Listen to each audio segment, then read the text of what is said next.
to go to this diner every Saturday morning for breakfast, and it was an otherwise lovely place, except for this one specific old couple. They were there at the same time as me every Saturday morning too, and for the majority of my meal, I'd catch the woman glancing over or even downright staring at me. Now, I used to dress very alternatively, so I was used to getting weird looks from strangers, but the way she looked at me was so different to anything I've experienced. The first time she ever looked at me, she teared up and almost started crying, and after she turned back around, the man just placed his hand on her shoulder. He too had red eyes, and I saw him mouthing, "I know it hurts, honey." I saw them again next week, and once again the old woman teared up after looking at me. This went on for another few weeks, and every time I'd scratch my head wondering why she was crying at the sight of someone she never knew. Well, after one particularly emotional breakdown, she excused herself to the bathroom, and while she was gone, I saw the old man get out of his seat. He made his way towards me, and when he got close, he firstly apologized. He told me he was sorry to interrupt my meal, and he was also sorry about his wife. He said he had noticed her actions make me uncomfortable, and so he felt the least I deserved was an explanation. I told him, "Okay, I'm listening," and he cleared his throat before speaking. I could tell he was pushing back tears. After taking a moment, he went on to say, "I know this is a heavy thing to dump, so brace yourself. So I'm sure you can guess that that woman there is wife. And the thing my wife has always wanted most is to be a mother. Sadly, doctors always told her she'd never get pregnant. Yet, my wife, my incredible wife, she doesn't listen when someone tells her she can't do something." He chuckled to himself. "She prayed and prayed to God to give her a child, and one day her prayers were answered. Doctors were in awe, and she gave birth to a beautiful baby girl. I fell in love with my baby Isabella instantly, and for the next 19 years we gave her everything we had. She gave us more joy than anything. But then," I saw him stammer and his eyes water up. "But then, Isabella, she left the house to go to a friend's one evening,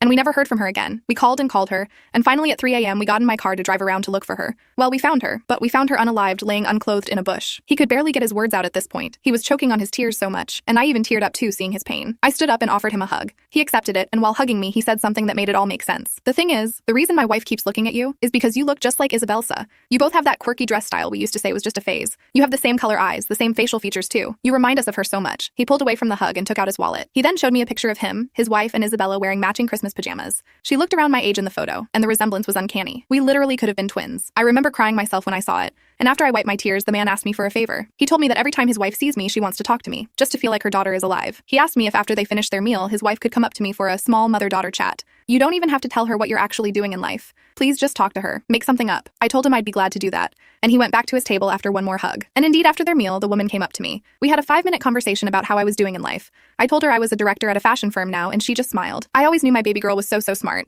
I always said you'd achieve great things, Izzy sweetie. When she stood up and walked off, she hugged me and told me to keep pushing, because no matter how hard it gets, she knew her Izzy was too strong of a soul to let life beat her. Those words stick with me to this day.